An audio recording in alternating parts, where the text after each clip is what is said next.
तो कानून में, मौजूदा कानून में पूरा प्रोजेक्ट सिंचित बहु फसली जमीन में लाया जा सकता है, न ही कोई प्रशासनिक कागजों में है।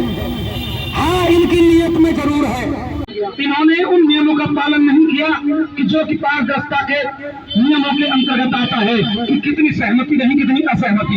हमारी एक भी असहमति इन्होंने नहीं दर्शाई, स्वीकार नहीं की।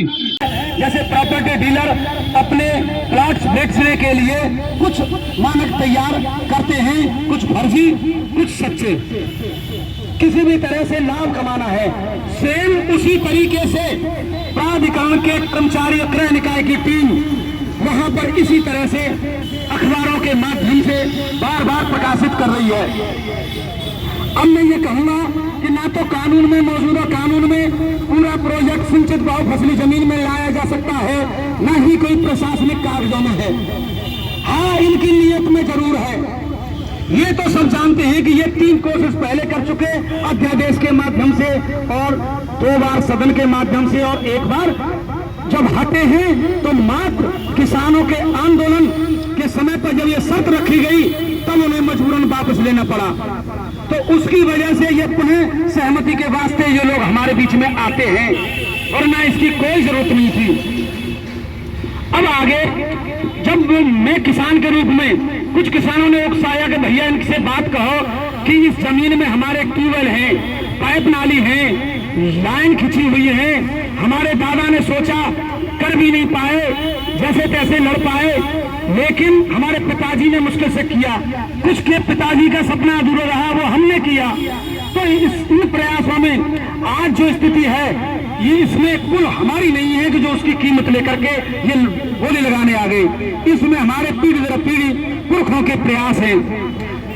कितनी मुश्किल से पानी के साधन हो पाते हैं, ये तो जो लगाता है, करता है, उसी को पता है। सरकार के सारे दंडों को स्वीकार करते हुए किसान बेचारे वहां पर उनकी मजबूरी में उनकी कॉल पर चले गए। तो वहां पर मैंने कहा कि भाई सर जी, आप हमें एक बात बताइए कि इनका क्या होगा, पेड़ हैं, ट्यूबवेल हैं। तो उन्होंने पक्का सा जवाब दे दिया कि ट्यूबवेल की कोठरी को आप हल ले जाइए। हमने कहा पेड़ों का क्या होगा, आप काट ले जाइए। फिर लाइन का क्या होगा, अरे उस पर तो हमारा खर्चा आएगा उसे हटवाने में। यहाँ पर भी मौजूद है किसान, में समर्थन चाहूंगा, क्या ये वाकया सही है या गलत है? सही है, बिल्कुल। परगना कलेक्टर की जुबान से ये चीज निकल के आई। फिर हमने कहा श्रीमान जी, पाइप नाली हम मुश्किल से जैसे तैसे करके साधन किया है कि वो कुछ नहीं। उन्होंने ये साफ बता दिया कि इसमें कुछ ऊंचा टीला होगा, किसी का गड्ढा होगा, उसे भरने में खर्चा आएगा, वो सब काट के मिल जाएगा। हमने निर्णय ले लिया कि ये हमारी नहीं सुनेंगे, ये हमें फंसाने जा रहे हैं कि पेड़ काटने के लिए कह रहे हैं। हम अपनी ही कोठरी जो मुश्किल से 20 साल में मेहनत से बनाई है, उसे चकनाचूर करने के लिए हमें मलबे में बदलना पड़ेगा। ये कौन सी बात हुई? हमें अपनी कोठरी को मलबे में बदलना पड़ेगा। पेड़ हैं, एक अपने परिवारिक सदस्य की तरह लगाते हैं। फसल को अरे मेरे पर रोटी रखी रहती है, नहीं खाते हैं, उसे खाद पानी देते हैं, हम उसे उजाड़ देंगे।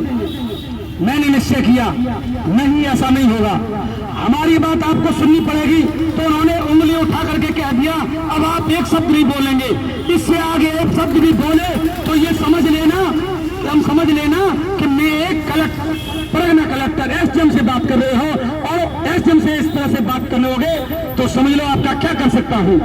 हमने कहा साहब, इससे पहले कि आप मतलब कर्मी लाएं, हमें ये तो बता दीजिए कि हमारे लिए चयनित कोई अधिकारी, कोई तहसील, कोई एसडीएम तो दीजिए जिससे हम अपनी बात रख सकें। तो मुझसे कह दिया गया कि नहीं, इस वक्त आपकी बिल्कुल नहीं सुनूंगा। हम लेकिन जब सुनना ही नहीं है आपको तो हम कह के क्या करें। हमने किसानों से संपर्क किया, जगह जगह नुक्कड़ सभाएं की है। किसान संगठन जो किसानों के हिमायती, किसानों के हितैषी, हमने तलाशना शुरू किया कि सच्चे हितैषी से हमारी मदद कौन करेगा। तलाशना शुरू किया, झूठ नहीं बोलेंगे, हमारी पीड़ा हम ही जानते हैं। उन्होंने साफ इनकार कर दिया। उन्होंने जब उन्होंने कहा कि इस तरह से सहमति, हमने आपत्ति दी, कई बार आपत्ति दे दी है, विभिन्न माध्यम से दे दी है, लेकिन हर बार उन्होंने, मैं यहाँ पर माफी चाहूंगा मीडिया बंधुओं से, हमें उचित स्थान नहीं दिया गया। बार बार प्राधिकरण के लोग, क्रय निकाय की तरफ से ही खबरें बनाई गई और हमारी तरफ से खबरों को बहुत छोटा करके मैसेज को छोटा किया गया।